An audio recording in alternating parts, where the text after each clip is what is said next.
संसदीय क्षेत्र से आपका नाम भी लगातार जो है वो लिया जा रहा है, अब चर्चा में आया है और ऐसा भी कहा जा रहा है कि एक सर्वे में आपका नाम जो है वो सबसे टॉप पर है। तो किस तरह से देखते हैं और क्या कुछ अब आपकी रणनीति है?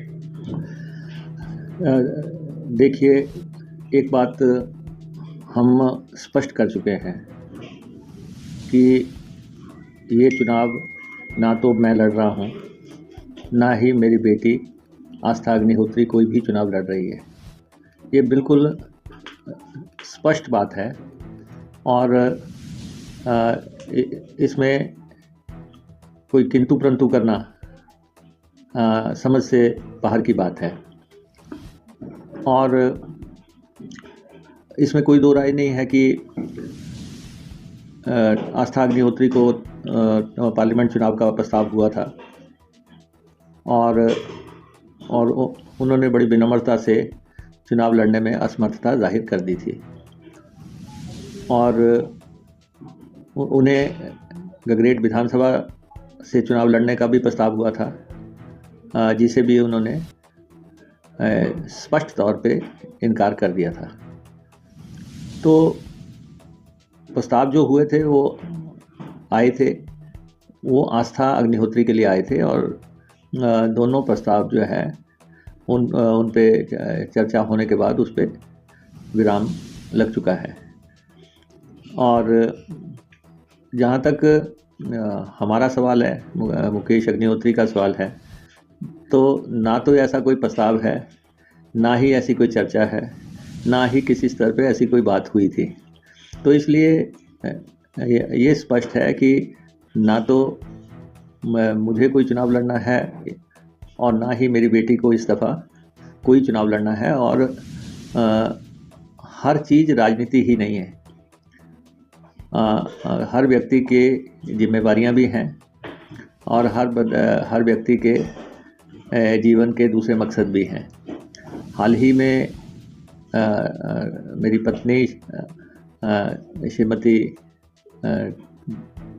सिमी अग्निहोत्री जी का जो निधन हुआ, वो हमारे लिए एक बहुत बड़ा जो नुकसान परिवार को हुआ है वो हमारे सामने है। हम उस परिस्थिति से जूझ रहे हैं। तो इसलिए हमने पहली दफ़ा ही जैसे ही प्रस्ताव आया, हमने उसको बड़ी विनम्रता से उसी दिन असमर्थता उसमें जाहिर कर दी थी। तो उसके बाद अगर कोई टिकट राष्ट्रीय पार्टी का टिकट है और हमें मालूम नहीं है, उससे पहले वो पूरे प्रदेश में जो है छाती ठोक के कोई ऐलान करे, तो मैं समझता हूँ कि कुछ संयम रखना चाहिए, कुछ मर्यादाएं रखनी चाहिए। और हमारा तो, हम राजनीति के लोग हैं, हमने 5 चुनाव जीते हैं और एक नहीं, सारे के सारे चुनाव जीते हैं। जैसा आपने कहा कि आपका नाम जो है सर्वे में नंबर 1 पे है, तो सर्वे में तो मैं पिछले 20-22 साल से नंबर 1 पे ही चल रहा हूँ। जब भी कोई सर्वे आएगा तो मेरा ही नाम आएगा। तो इसमें क्या बड़ी बात है क्या कोई भी। और हाँ, ये अच्छी बात है कि सबसे पहले सर्वे ऐसे लोगों के पास पहुंच जाते हैं, हम तक पहुंचते नहीं हैं जिनसे जुड़ा हुआ मसला हो। लेकिन हम इस विवाद में नहीं पड़ना चाहते। सबको लोकतंत्र है, सबकी अपना अभिव्यक्ति का अधिकार है सबको। लेकिन मैं अगर चुनाव लड़ने के लिए, ना तो कोई मैं राजनीति में ऐसे स्थान पे हूँ, ना तो मुझे चुनाव लड़ने के लिए कोई बाध्य कर सकता है, ना विवश कर सकता है, ना कोई चुनाव मेरे पर थोप सकता है। और मैं राजनीति अपने मन की करता हूँ, अपनी शर्तों पे करता हूँ और अपने हिसाब से करता हूँ। तो इसलिए हमने पहले बड़ा स्पष्ट तौर पे कह दिया था कि ना मैं चुनाव लड़ रहा हूँ, ना आस्था चुनाव लड़ रही हैं, ना हम लोकसभा लड़ रहे हैं, ना हम कोई विधानसभा लड़ रहे हैं। ये हमारा पारिवारिक फैसला है। हमारी इस समय ये प्रोफेसर सिमी अग्निहोत्री को जो हमारी सबसे बड़ी श्रद्धा है, हम उस और जो है अपना ध्यान लगाए हुए हैं। हमारी सोच जो है उस तरफ केंद्रित है। तो इसलिए कौन साजिश कर रहा है, कौन षड्यंत्र कर रहा है, हम इन चीज़ों से ऊपर निकल चुके हैं। अब हमारी राजनीति इनसे ऊपर की है, इन मुद्दों से ऊपर की है।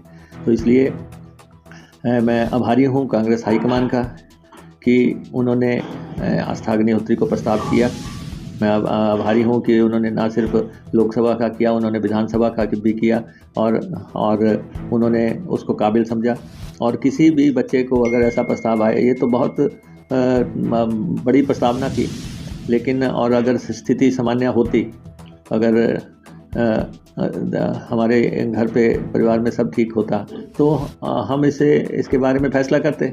आज तो हम जो है पारिवारिक तौर पे टूट चुके हैं, तो इसलिए हमने इस प्रस्ताव को दोनों हाथ जोड़ के इसमें असमर्थता जाहिर की थी। नहीं तो इतनी बड़ी ऑप्शन को कौन मना कर सकता था। तो हाईकमान हमें कंसिडरेशन में लेता है और हिमाचल प्रदेश की जनता हमारे नाम का अगर सर्विस में देती है तो हम सबके आभारी हैं। लेकिन ये स्पष्ट है कि मैं या मेरी बेटी कोई चुनाव इस समय नहीं लड़ रहे हैं। संसदीय क्षेत्र से आपका नाम भी लगातार जो है वो लिया जा रहा है, अब चर्चा में आया है और ऐसा भी कहा जा रहा है कि एक सर्वे में आपका नाम जो है वो सबसे टॉप पर है। तो किस तरह से देखते हैं और क्या कुछ अब आपकी रणनीति? देखिए, एक बात हम स्पष्ट कर चुके हैं कि ये चुनाव ना तो मैं लड़ रहा हूँ, ना ही मेरी बेटी आस्था अग्निहोत्री कोई भी चुनाव लड़ रही है।